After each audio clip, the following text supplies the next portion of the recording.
مذاکرات کی ان کوششوں کے باوجود خطے کے ممالک میں کشیدگی مزید بڑھ رہی ہے اور کل غیر معمولی طور پر دو اہم ترین خلیجی ممالک سعودی عرب اور متحدہ عرب امارات پر ایک بار پھر ڈرون حملے ہوئے ہیں، مگر فی الحال دونوں ممالک نے باضابطہ طور پر ایران پر ان حملوں کا الزام نہیں ڈالا ہے۔ بین الاقوامی خبر رساں ادارے رائٹرز کی رپورٹ کے مطابق مقامی حکام کا کہنا ہے کہ اتوار کو متحدہ عرب امارات میں ایک ڈرون حملے کے نتیجے میں برقہ نیوکلیئر پاور پلانٹ میں آگ لگ گئی تھی، جبکہ اسی دوران سعودی عرب نے 3 ڈرونز انٹرسیپٹ کرنے کا دعویٰ کر دیا تھا۔ اماراتی حکام نے کہا ہے کہ وہ حملے کے سورس کی تحقیقات کر رہے ہیں اور متحدہ عرب امارات کو ایسے دہشت گرد حملوں کا جواب دینے کا مکمل حق حاصل ہے۔ متحدہ عرب امارات کے صدر کے سفارتی مشیر انور قرقاش نے کہا ہے کہ یہ کشیدگی میں خطرناک اضافہ ہے، چاہے یہ حملہ اصل ذمہ دار نے کیا ہو یا اس کے کسی اتحادی گروپ نے کیا ہو، جبکہ متحدہ عرب امارات کی وزارت دفاع کا کہنا ہے کہ نیوکلیئر پاور پلانٹ کو نشانہ بنائے جانے والے ڈرون کے علاوہ 2 مزید ڈرونز بھی متحدہ عرب امارات کی طرف داغے گئے تھے، مگر انہیں کامیابی سے روک لیا گیا ہے اور یہ ڈرونز مغربی سرحد سے لانچ کیے گئے تھے۔ تاہم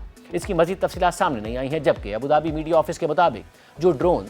متحدہ عرب امارات کے دفاعی نظام سے بچ نکلا اس نے برقہ نیوکلیئر پاور پلانٹ کے بیرونی حصے میں ایک بجلی پیدا کرنے والے جنریٹر کو نشانہ بنایا۔ تاہم اس حملے سے تابکاری کی سطح یعنی ریڈیشن لیول متاثر نہیں ہوا اور کوئی جانی نقصان بھی نہیں ہوا، اور متحدہ عرب امارات کی federal authority for nuclear regulation نے بھی تصدیق کی ہے کہ پلانٹ محفوظ ہے اور حملے سے کوئی تابکار مواد خارج نہیں ہوا ہے۔ ایسے میں سعودی عرب کا کہنا ہے کہ اس نے 3 ڈرونز مار گرائے ہیں جو عراقی فضائی حدود سے داخل ہوئے تھے۔ سعودی عرب نے خبردار کرتے ہوئے کہا ہے کہ وہ اپنی خود مختاری اور سلامتی کی کسی بھی خلاف ورزی کا جواب دینے کے لیے ضروری عملی اقدامات کرے گا۔ اس ساری صورتحال میں اپریل میں جنگ بندی کے بعد ایران تنازع کے دوران کشیدگی میں کافی حد تک کمی آئی، لیکن اس دوران عراق سے ڈرونز خلیجی ممالک کی طرف داغے گئے، جن میں سعودی عرب اور کویت شامل ہیں۔